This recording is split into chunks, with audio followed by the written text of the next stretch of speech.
मजाक की भी एक हद होती है, बोलने की भी एक हद होती है, पैसे मांगने की भी एक हद होती है, हर चीज़ की एक हद होती है।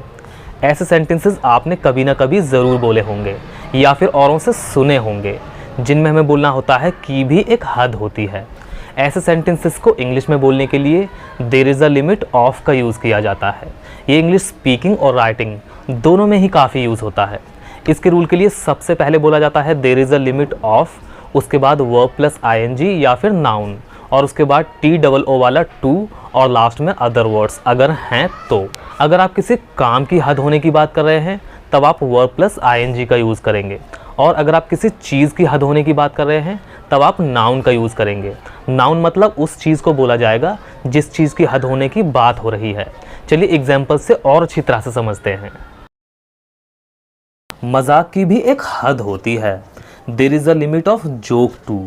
आप इस तरह से भी बोल सकते हैं, joke too has its limit. इसमें इट के बाद एपोस्ट्रोफी ना लगाएं। बर्दाश्त करने की भी एक हद होती है, there is a limit of tolerating too, या फिर tolerating too has its limit. बोलने की भी एक हद होती है, there is a limit of speaking too, या फिर speaking too has its limit. पैसे मांगने की भी एक हद होती है, there is a limit of asking for money too, या फिर asking for money too has its limit.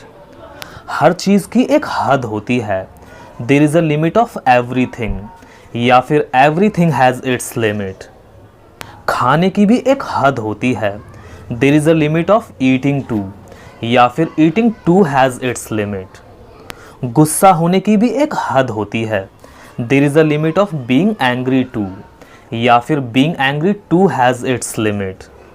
सुंदरता की भी एक हद होती है, there is a limit of beauty too, या फिर beauty too has its limit. उसने मुझे एंड टाइम पर बताया था। तुम हमेशा एंड टाइम पर बताते हो, एंड टाइम पर मत बताना।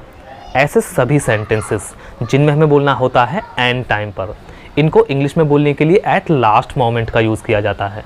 एट लास्ट मोमेंट का मतलब होता है एंड टाइम पर।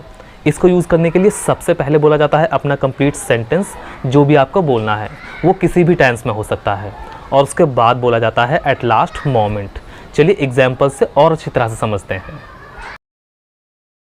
उसने मुझे एंड टाइम पर बताया था। सबसे पहले तो मैं आपको बता दूं कि ये पास्ट इंडेफिनिट टेंस है, इसे पास्ट परफेक्ट टेंस समझने की गलती ना करें। He told me at last moment, he told me at last moment. तुम हमेशा एंड टाइम पर बोलते हो, you always speak at last moment, you always speak at last moment. End time पर मत बताना, don't tell at last moment, don't tell at last moment. अगर end time पर बताओगे तो मैं कुछ नहीं कर पाऊंगा। If you tell at last moment I will not be able to do anything, if you tell at last moment I will not be able to do anything. मुझे एंड टाइम पर पता चला, I came to know at last moment, I came to know at last moment. So guys, एक sentence आप सभी के लिए, काम करने की भी एक हद होती है। आपको इस सेंटेंस इंग्लिश में ट्रांसलेट करना है और कमेंट में लिखना है। देखते हैं कितने लोग सही ट्रांसलेट करते हैं। Best of luck. So guys, आज की इस वीडियो में बस इतना ही।